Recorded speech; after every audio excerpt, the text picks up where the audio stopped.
नमस्कार, मैं हूं जितेंद्र दीक्षित।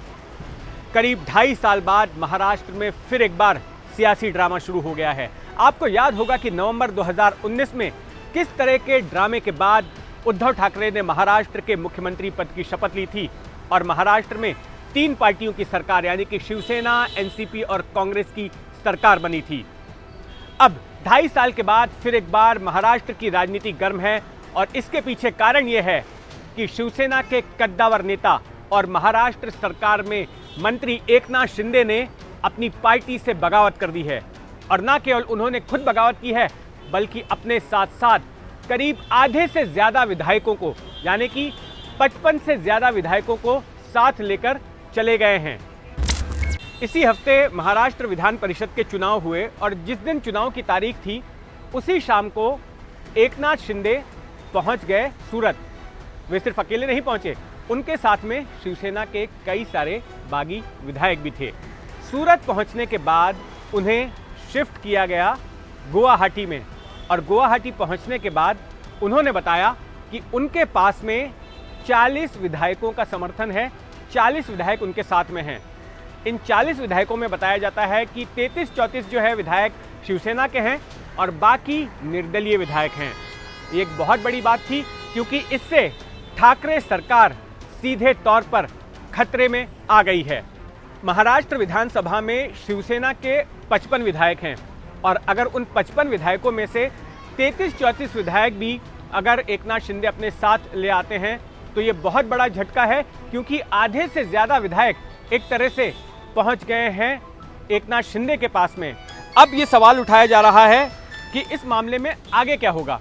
तो इसमें आगे अब ये हो सकता है कि जो 37 का आंकड़ा है, दरअसल दल बदल कानून के तहत 37 विधायक होने चाहिए एकनाथ शिंदे के पास में अगर वो एक नया गुट विधानसभा के भीतर स्थापित करते हैं और ऐसे में उन्हें और 3 से 4 विधायकों की जरूरत पड़ेगी। अगर ये संख्या पूरी हो जाती है तो इसके बाद एकनाथ शिंदे बागी विधायकों के हस्ताक्षर के साथ एक खत महाराष्ट्र के राज्यपाल भगत सिंह कोश्यारी को भेज सकते हैं और ये कह सकते हैं कि ठाकरे सरकार पर उनका विश्वास नहीं है, वो ठाकरे सरकार से अपना समर्थन वापस लेते हैं। ऐसे में राज्यपाल क्या करेंगे? ऐसे में जो संवैधानिक जानकार बताते हैं कि राज्यपाल को उद्धव ठाकरे को ये निर्देश देना पड़ेगा कि हमारे पास ये जानकारी आई है कि कई सारे विधायक जो है आपके समर्थन में नहीं है और आपकी सरकार जो है अल्पमत में नजर आ रही है। ऐसे में आपको विधानसभा का विशेष सत्र बुलाकर विश्वास मत हासिल करना चाहिए। तो ये निर्देश दिया जाएगा उद्धव ठाकरे को। और ऐसे में उद्धव ठाकरे के सामने क्या विकल्प होते हैं? उद्धव ठाकरे के सामने 2 विकल्प होंगे। पहला विकल्प ये होगा कि वो कोशिश कर सकते हैं एकनाथ शिंदे को वापस से पार्टी फोल्ड में लाने के लिए, उन्हें समझाने बुझाने के लिए, उन्हें मनाने के लिए।